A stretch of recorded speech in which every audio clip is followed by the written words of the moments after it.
Quentin Tarantino once said, "The day we stop using film to make movies is the day I stop making them." Film stock refers to the physical reels of film that are used to make movies. What they would do is they would shine light through the film, the image would be imprinted onto the film, and then they would develop it, and then that's how you make movies. And that was the definitive way of doing it for essentially the entirety of movies' existence until around 30 years ago with the rise of digital filmmaking, which is exactly what it sounds like. They take digital cameras and then that records all the images, and then it is stored on digital hard drives. What's the big deal about that? That's how a society works, isn't it? We have a system that's completely old and inefficient and costly, and then we create a better, easier system to use. And now, not this time.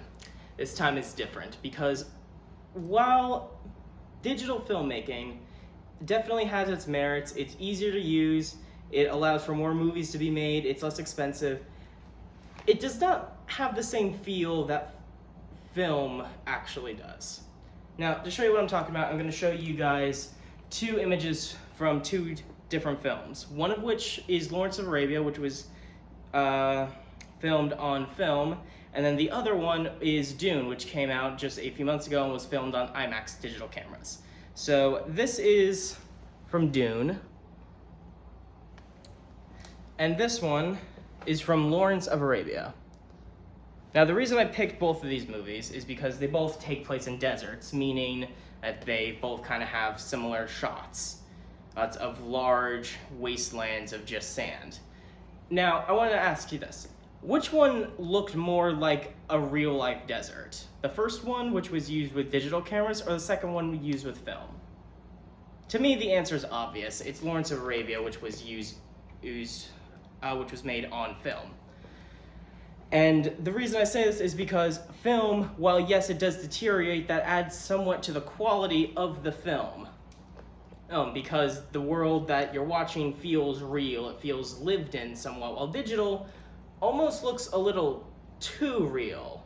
It looks a little bit uncanny valley. It's a bit too realistic for it to actually be assumed to be real. And people have actually noticed this, and Hollywood's response to it is essentially just put a filter on the digital images to give it the look and graininess of film, which honestly does not come close to the real thing. Now, as someone who has actually watched a movie projected with film, I can tell you right now, the difference in quality is unheard of. I can't actually show you what it actually would look like because I don't have a film projector, so it would just be two digital comparisons, which wouldn't really work at all. But when I tell you that film is not a method of making movies that should just be thrown away because there's a new, easier way to do it, is complete lunacy, and I disagree with anybody who says otherwise.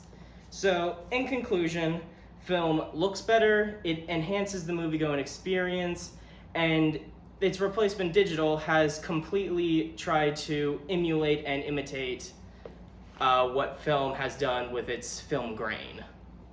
So, thank you, that's the end of my speech.